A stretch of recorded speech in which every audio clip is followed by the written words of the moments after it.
Bismillahirrahmanirrahim.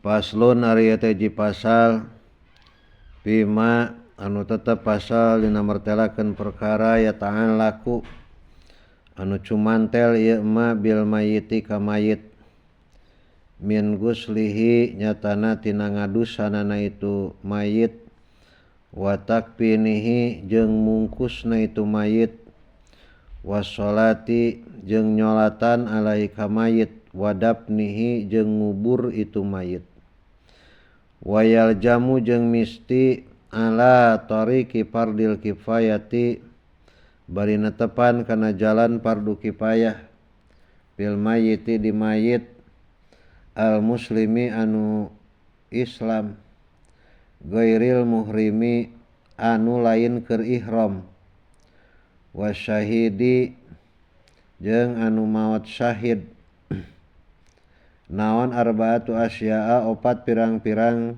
perkara gusluhu tegasna ngadusan itu mayit wa takfinuhu jeung mungkus itu mayit wassolatu jeung nyolatan alaihi ka mayit wa dafnuhu jeung ngubur itu mayit. Ieu pasal teh rek martelakeun perkara anu cumantel ka mayit. Buktina ngadusan mayit, mungkus mayit, nyolatan ka mayit jeung nguburkeun mayit. Tah opat nu bieu ngadusan, mungkus, nyolatan jeung nguburkeun keur anu hirup eta teh hukumna fardu kifayah. Kitu teh lamun si mayitna mayit Islam bari lain keur ihram. Sabab lamun mayitna keur ihram mah ke beda deui masalahna. Atawa jalma anu maot syahid eta oge lain deui masalahna. Jadi pokona mah di mana-mana jalma Islam maot bari eta si jalma Islam teh lain keur ihram, lain maot syahid, maka keur anu hirup aya kawajiban, aya fardu kifayah anu cumantel ka eta mayit. Buktina opat perkara: ngadusan, mungkusan, nyolatan jeung nguburkeun. Tingali we sarahna. Wa'lam jajaran ka 10 ti handap kudu apal anjeun anal mauta kana saestuna maot a'dhamul masaibi eta pang badag-badagna pirang-pirang musibah wal ghaplatu jeung ari poho anhu tina itu maot a'dhamu eta leuwih pohara. Payusannu maka disunatkeun naon dikruha. Payusanu maka disunatkeun naon kasratu dzikrihi ngalobakeun inget kana itu maot li khobarin karna aya hadis aksiru kudu ngalobakeun aranjeun kabeh min dzikriha tina eling min dzikri hazimil lazati tina eling ka anu ngancurkeun pirang-pirang kalejatan. Al mauti tegasna maut watu ta'akkadu jeung dikeukeuhkeun naon iadatul maridi ngalongok anu gering li annal aida karna saestuna jalma anu ngalongok ngalayad lam yajal eta teureun-eureun ieu aid bi mahrafatil jannati eta tetep aya dina tempat enakna surga hatta yarji'a sehingga yen balik itu aid. Wa tagmidul mayyiti jeung ari meureumkeun mayit sunatun eta sunat li alla yakbaha supaya ulah goreng naon mangdorohu paningalina itu mayit li anal basara karna saestuna paningali yatba'u eta nuturkeun ieu basor arruha kana ruh Jadi lamun aya nu maot teh usap panonna. Payang duru maka ningali itu basor aina tadhabu kamana init itu ruh. Wa arwahul mu'minina jeung ari pirang-pirang ruh jalma iman takunu eta bukti itu arwah fi illiyina eta tetep di surga illiyin. Wa nuruha jeung ari nurna itu arwah mutasilun eta anu paantel bil jasadi kana jasad kama ana arwahal kufari seperti yen saestuna pirang-pirang ruh jalma kafir pisijina eta tetep dina neraka sijin. Walaha jeung eta tetep pikeun ieu arwahul kufar ittisalun ari patepung paantel bil jasadi kana jasad. Panaimu maka ari nikmat wal adabu jeung siksa liruhi eta tetep pikeun ruh wal jasadi jeung jasad ma'an barina bareng alat tahqiqi netepan kana kawal tahqiq. Perumpamaanana siga kieu jelema ngimpi meunang kanikmatan karasana teh nikmat eta teh atawa ngimpi diudag jurig atawa diudag anjing umpamana asa kasiksa tah siksaan di alam kubur teh kurang leuwihna siga kitu gitu. Jadi nu ngarasakeunna teh jasad jeung ruhna. Panjang teuing lah diterangkeun di dieu mah. Terus jajaran katilu ti handap. Wayal jamu ala tariqi fardil kifayah aya ala tariqin huwa fardul kifayati wa huwa jeung ari fardul kifayah alladzi eta anu yukhatabu anu dihitoban bihi kalawan itu alladzi saha al mukallafuna jalma anu mukallaf kabeh. Pain paala maka lamun migawe hu kana itu alladzi sa'al ba'du sawarehna sakoto tah gugur naon at-talabu tuntutan anil baki ti sawarehna wal mukhatabu jeung ari nu dihitoban bihadhil umuri ku ieu pirang-pirang perkara kuluman eta sakur-sakur jalma alima anu nyaho ieu man bimautihi kana maotna itu mayit awadonna atawa nyangka jalma hu kana itu mautihi. Tingali dina kurung al muslim halaman 243 al muslimi ghairil muhrim kahanapna hanapeunana faharaja bil muslim faharaja maka kaluar bil muslimi ku kecap muslim saha al kafiru jalma kafir paya juju maka menang naon gusluhu ngadusana ieu kafir mutlakon kalawan mutlak wa tahrumu jeung haram naon as-shalatu nyolatan alaihi kaitu kafir mutlakon kalawan mutlak wajibu jeung wajib naon takfinuhu nguburna mungkusna itu kafir wadapnuhu jeung nguburna itu kafir ingkana lamun bukti itu kafir dimian eta kafir dimi au mu'ammanan atawa kafir mu'amman anu diakadan aman au muahidan atawa kafir muahad anu ngayakeun perjanjian bihilapil harabi kalawan beda kafir harabi wal murtadi jeung jalma murtad wa kharaja jeung kaluar bi ghairil muhrimi ku kecap goer muhrim saha al muhrimu jalma nu keur ihram wajibu maka wajib bihi di itu muhrim naon al arbaatu opat perkara lakinaha tetapina ieu arbaah laisat eta lain ieu arbaah kamilatan eta anu sampurna li annahu kana saestuna kalakuan la yustaru eta teu ditutupan naon rasul muhrimi sirahna jalma anu ihram wala wajhul muhrimati jeung teu ditutupan beungeutna awewe anu keur ihram wa kharaja jeung kaluar bi ghairi syahidi kulapad ghair syahid saha as-syahidu jalma nu maot syahid wajibu maka wajib bihi di syahid naon amroni dua perkara. Pakot tungkul wahuma jeung ari amroni atakpinu eta mungkus wadapnu jeung ngubur. Wayahrumu jeung haram pihi di itu syahid naon al-guslu ngadusan wasolatu jeung nyolatan.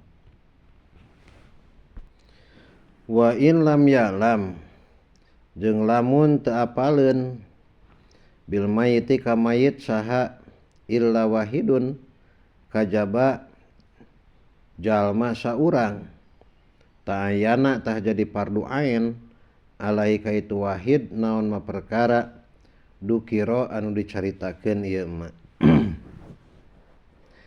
Lamun anu apaleun kana maotna hiji jalma teh ngan ukur saurang. Kali deui. Lamun anu apaleun ngan ukur saurang kana maotna hiji jalma, maka eta mah lain fardu kifayah tapi hukumna fardu ain. Maka keur eta jalma wajib mulasarana eta mayit. Timimiti ngadusan, mungkus, nyolatan, jeung nguburkeun wajib ku sorangan eta mah. Sebab lamun ngan ukur manehna nu apaleun hukumna jadi fardu ain ka manehna sorangan. Wa amal mayitu jeung anapun ari mayit al kafir anu kafir. Pasolatu tah eta ari nyolatan alaihi ka itu kafir haramun eta haram. Harobian eta bangsa harobi kana bukti itu kafir au dimian atawa kafir dimi. Wa yajuju jeung meunang naon gusluhu ngadusanana itu kafir. Bil halaini dina dua tingkah. Wajibu jeung wajib naon takpinu dimi mungkus kafir dimi wadapnuhu jeung nguburna itu dimi dunal harobi teu wajib mungkus kafir harobi wal murtadi jeung mayit jalma murtad. Kafir jalma kafir maot rek kafir harobi rek kafir dimi maka eta mah haram disolatanana. Naon sababna? Sabab dina nyolatan atawa dina salat aya doa Allahumma gfir lahu mun lalaki, Allahumma gfir laha mun awewe. Sedengkeun teu meunang ngadoakeun isti'adzah ka mayit jalma kafir gitu. Lamun mayitna mayit kafir harobi atau mayitna jalma murtad maka hukum mungkus jeung ngubur eta mah sakadar jawaj lain wajib. Kali deui lamun mayitna jalma murtad atau kafir harobi maka hukum mungkus jeung nguburna eta mah ngan sakadar jawaj lain wajib. 244 jajaran pangluhurna pala yajibu maka teu wajib naon takpinuhuma mungkusna itu si murtad harobi jeung murtad wala dapnuhuma jeung teu wajib nguburna itu harobi jeung murtad. Bal yajuju balik ta meunang naon kulun saban-saban sahiji minhuma tina itu takpin jeung dapnu kal gusli saperti adus. Wa yajuju jeung meunang naon igraul kilabi narik pirang-pirang anjing ala jipatiha kana bangkena itu harobi jeung murtad li adamih tiramiha karena henteu muliana itu si harobi jeung murtad. Naam bener itu ya juju.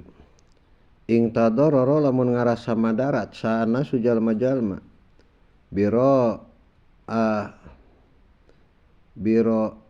ihatihima kalawan bauna itu harobi jeung murtad wajabat tah wajib naon muaratuhu nutupanana itu harobi jeung murtad. Wa amal muhrimu jeung anapun ari jalma keur ihram ida kupina eta di mana-mana dibungkus ieu muhrim pala yustaru tah ulah ditutupan naon ra'suhu sirahna itu muhrim wala wajhul muhrimati jeung ulah ditutupan beungeutna awewe anu keur ihram. Mayit jalma anu keur ihram umpama dibungkus maka ulah ditutupan sirahna pikeun lalaki. Kumari awewe mah ulah ditutupan beungeutna. Naon sababna lalaki anu ihram haram ditutupan sirah, awewe ihram haram nutupan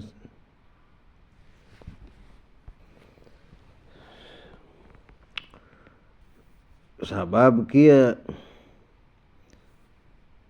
lalaki keur ihram haram eta teh nutupan sirahna.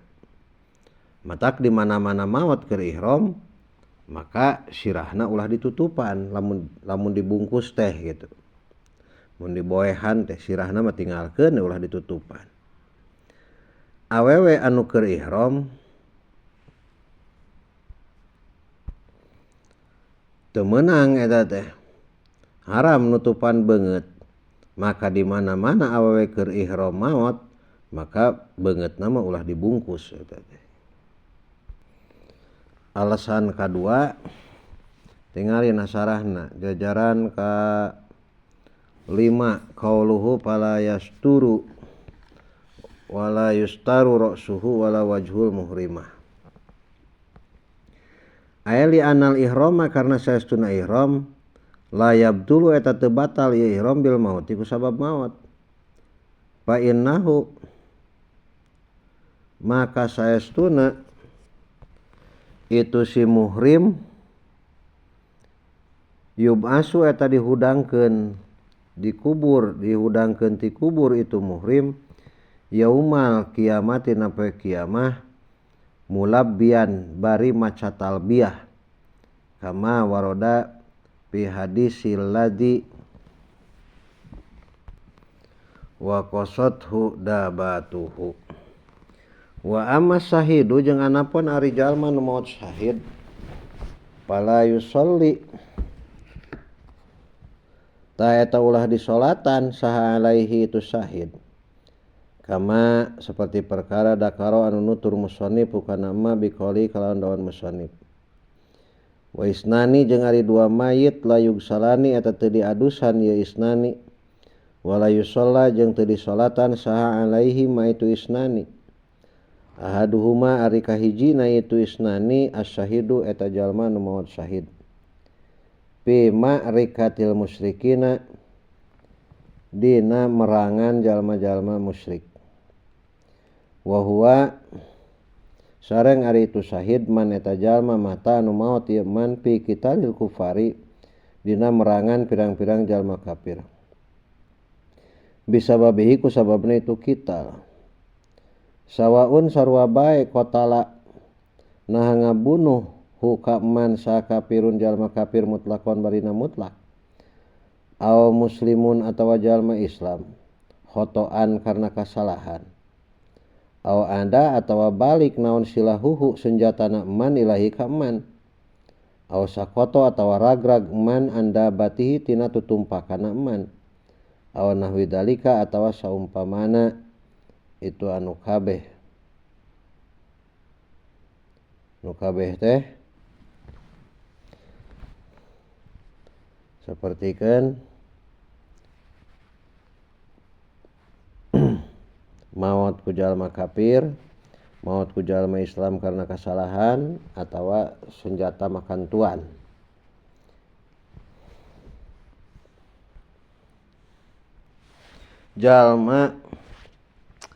Jalma anu maot syahid kan syahidna syahid dunia akhirat nyaeta jalma anu maot dina merangan kafir eta mah paehna rek ku musuh atawa paehna teh ku urang Islam anu kasalahan atawa umpamana senjata makan tuan katojos ku senjata sorangan umpamana atawa keur numpak kuda ragrag nepikeun ka maotna tetep eta jalma dihukuman syahid dunya akhirat.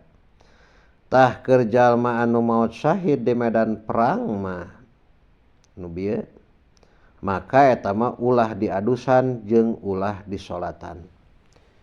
Cukup dibungkus sungkul malah dibungkusna oge ku pakaian anu keur dipake perangna.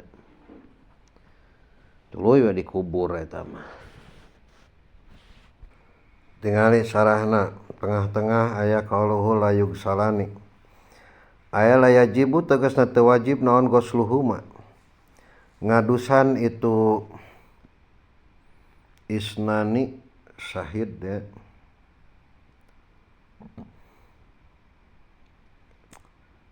Mana bal yahrumu balik tah haram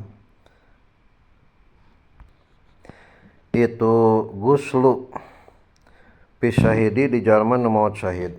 Wa juju jeung meunang itu guslu pisikti dina mayit kaluron. Fala yahrumu maka teu haram itu guslu binisbati kalawan dinisbatkeun lahu ka itu siktu. Kama naso alai kana masa Syekh Atiyah tegasna Syekh Atiyah. Waqtado jeung nerapkeun hukana ma naon kalamul muhsi. Awala khilapan berenyulayaan pal qaulu bada dalika ingda qaulil musannif. Lam yastahil. Payahrumu maka haram naon gusluhu. Ngadusan itu siktu. Wa inna ma hurima jeung pastina diharamkeun ieu guslu binisbati kalawan dinisbatkeun li syahidi ka jalma nu maot syahid. Ibqaan karena netepkeun li asari syahadati kana tapak kasahidan wa huwa jeung ari ieu asar addamu eta getih lima karena perkara waroda nu datang ieu ma anna raihatahu kana saestuna ambeuna itu syahid yaumal kiamati na poe kiamah takunu eta bukti ya raihah karaihatil miski eta saperti ambeuna minyak misik. Wa hadza jeung ari ieu ibqaan li asari syahadah jaro eta berjalan ieu za alal ghalibi netepan kana galibna. Wa ila jeung lamun teu ieu jaro faqad yakunu maka bukti itu syahid ladama eta teu aya getih eta tetep pihi di itu syahid. Payahrumu maka haram itu goslu. Wa lam yakun jeung lamun teu aya alaihi ka itu syahid naon asarud dami tapak getih. Walau haidon jeung najan eta anu keur haid wa nupasaa jeung pirang-pirang nipas wa junuban jeung keur junub. Lakin law asoba. Jadi nu maot syahid mah rek keur haid rek keur nipas rek keur junub tetep teu meunang diadusan. Tapi lakin law asoba tetapi lamun keuna hu ka itu syahid naon najsun najis ahor anu sejen wajabat tah wajib naon ijalatuhu ngaleungitkeun itu najis.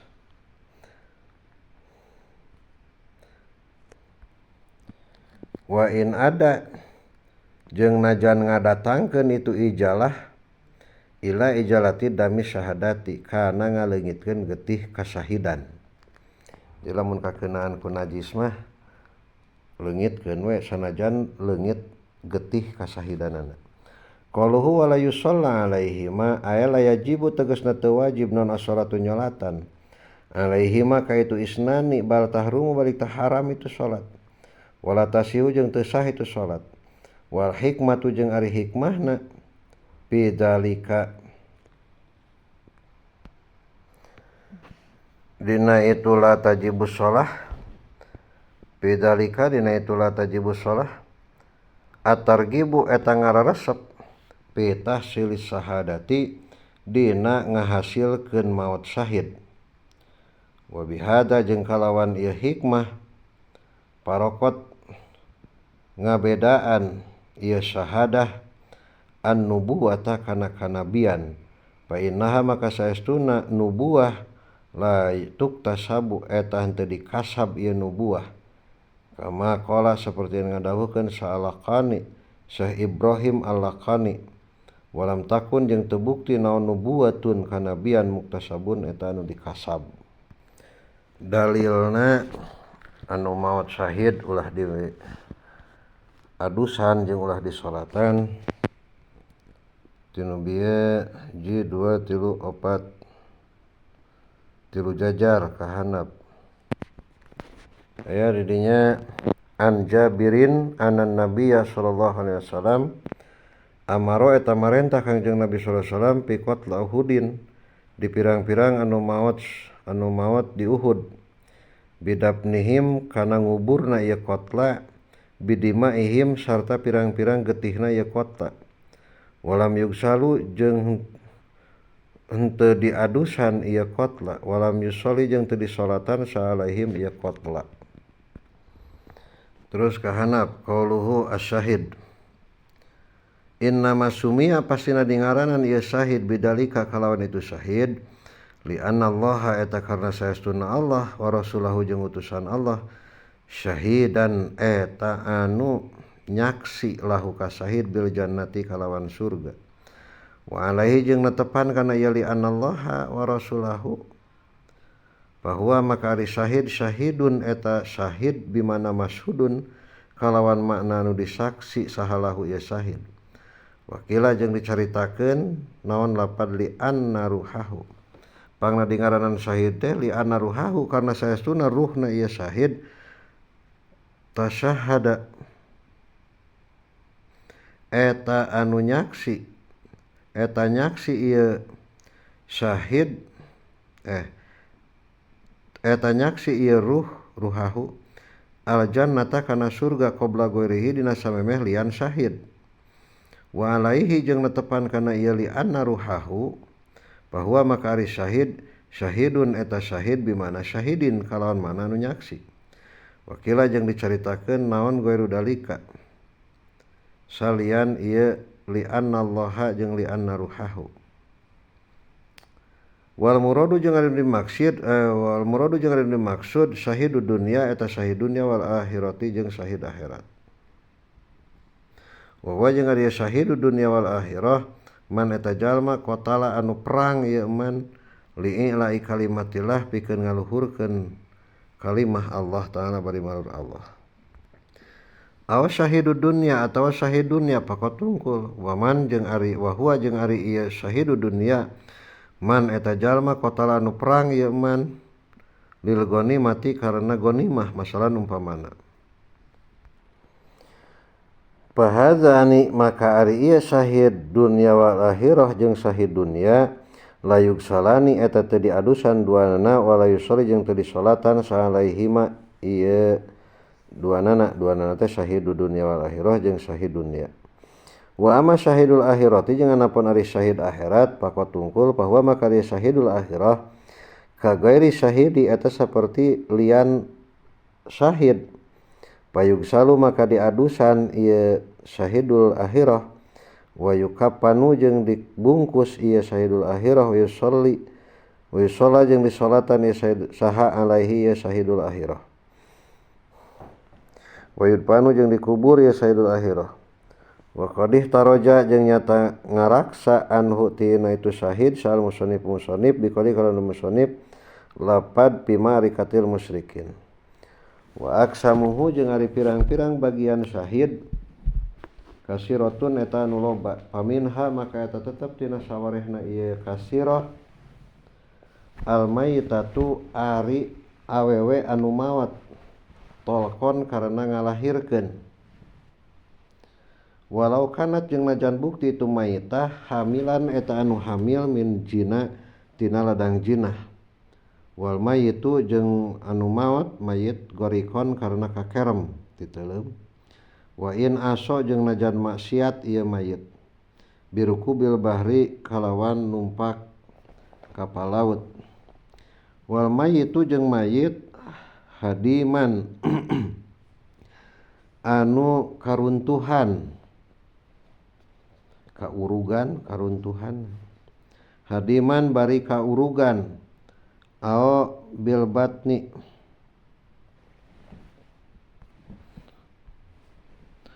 ao harikon atawa digebrus kana lomang au goriban atawa ngumbara wain aso jeung najan maksiat ieu mayit bil gurbati kalawan ngumbarana wal maktulu jeung anu dibunuh dulman kalawan dolim walau hayatan jeung najan tingkah ka anis tahako saperti narima ngahak sah-sah sun hiji jalma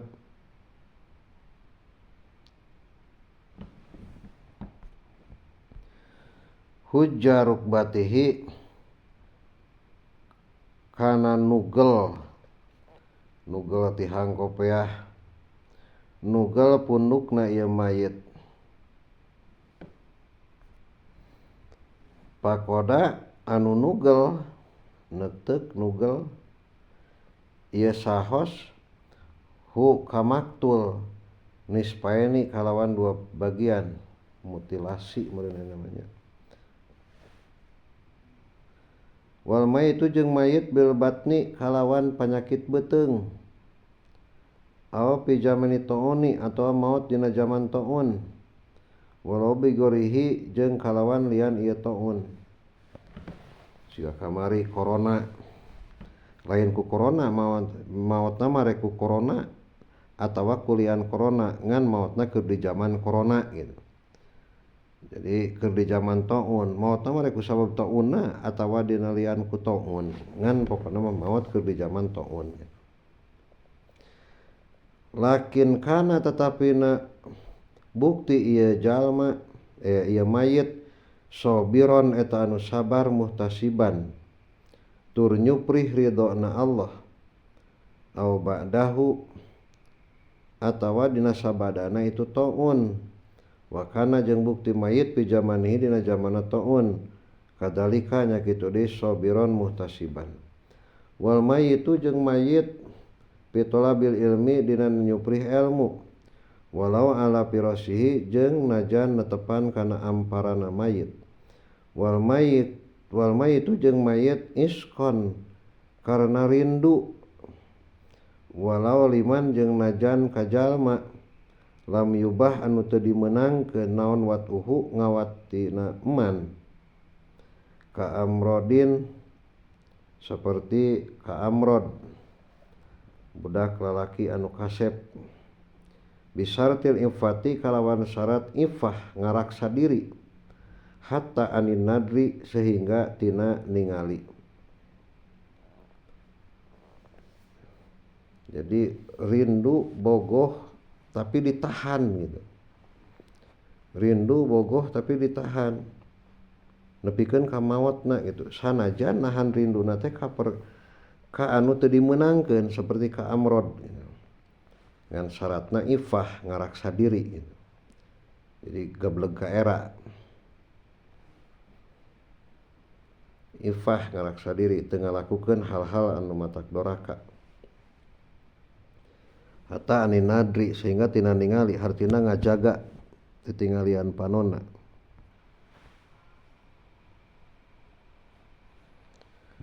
Wa in pain mata maka lamun maot man ba'dan kidoil kitali dina sabada beresna perang bijaro hatin kalawan tatu pihi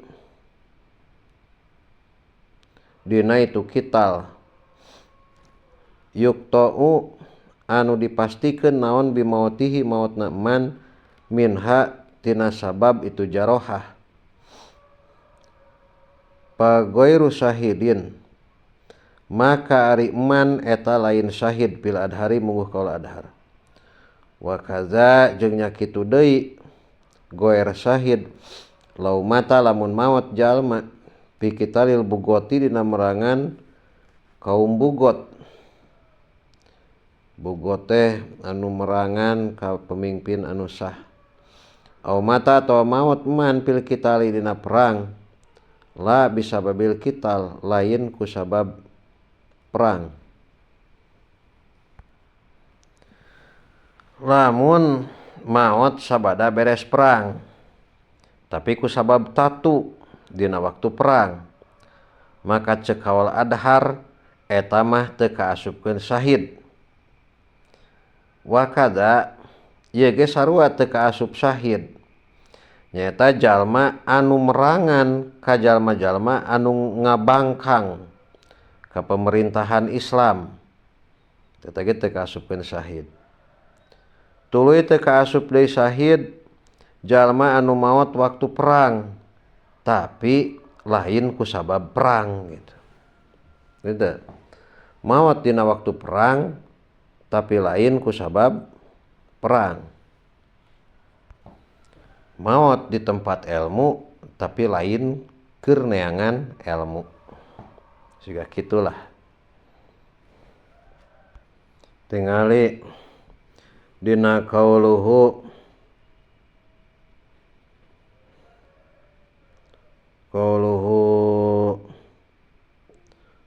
pikital tina syair 1 2 3 4 5 genep jajar aya wa mahalu dalika jeung ari tempatna itu muhtarijun hada muhtarijun qaulahu ingkana lamun bukti pihi eta tetep di jalma naon hayatun hayah mustaqiratun anu tumetep pa ingkana maka lamun bukti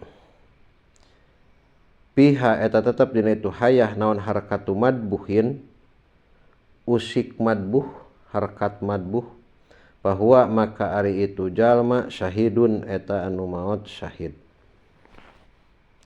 Ieu teh kenerangkeun nu tadi jalma maot sabada beres perang ku sabab aya tatu. Lamun tatuna eta mah lamun tatuna hayatun mustaqirah maka eta mah teu kaasupkeun syahid. Tapi lamun tina ladang eta tatu teh nepikeun ka aya harkatun madbuh, nepikeun ka harkatun madbuh, sakira-kira moal hirup lah sapoe dua poe maka eta mah syahid gitu. Terus kahanapna tengah-tengah aya qauluhu aw mata fil kitala bisababil kital. Hadza muhtariju qaulihi bisababihi. Aw mata atawa maot jalma fi qitalil kufari dina merangan kafir la bisababihi lain ku sababna itu kital kaan mata saperti yen maot jalma bimarodin ku sabab gering au pujatin atawa maot ngadadak aya bagdatan tegasna dadakan. Wasani jeung ari nu kaduana asiktu eta mayit siktu mayit kaluron alladzi anu lam yastahil anu can ngagoar can aya soraan gitu can nyuara itu siktu ae lam yarfa tegasna henteu narikeun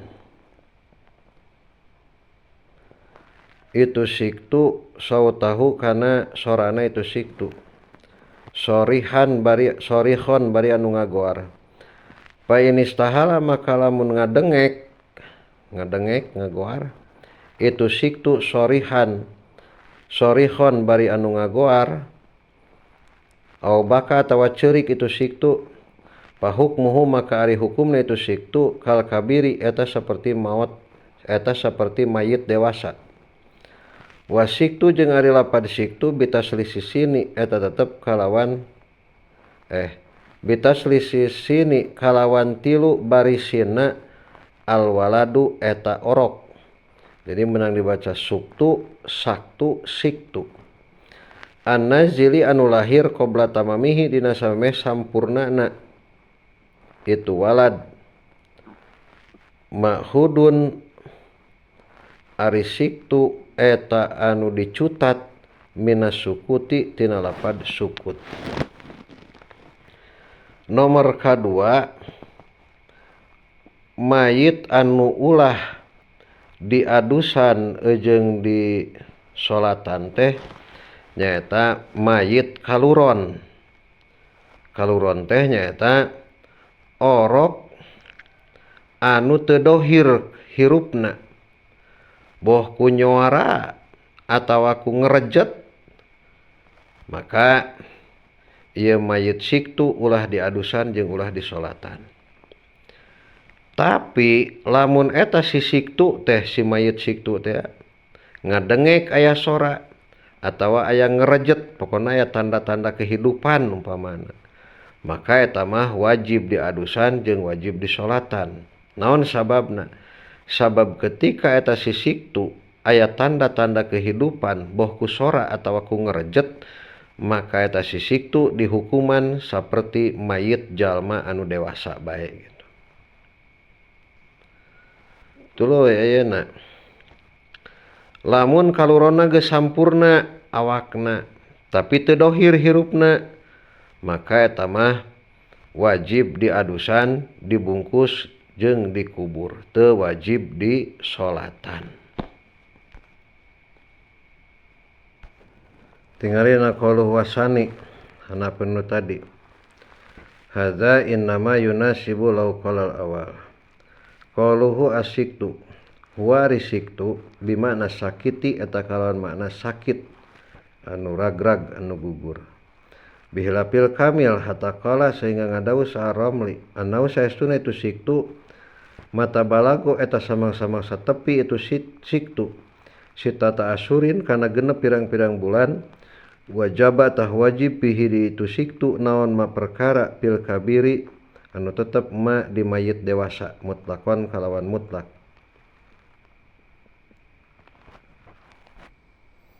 Wa in nuji'a fihi qauluhu alladzi lam yastahil ay alladzi tegasna perkara lam ta'lam lam tu'lam anu teu dikanyahokeun naon hayatuhu hirupna ieu alladzi bistihlalin ku sabab ngagoar ngajerit augorihi atawa lian ieu istihlal kahtilain saperti ngarejet aw tanapusin atawa ngarenghap aw taharukin atawa usik. Sakitu heula wallahu a'lam.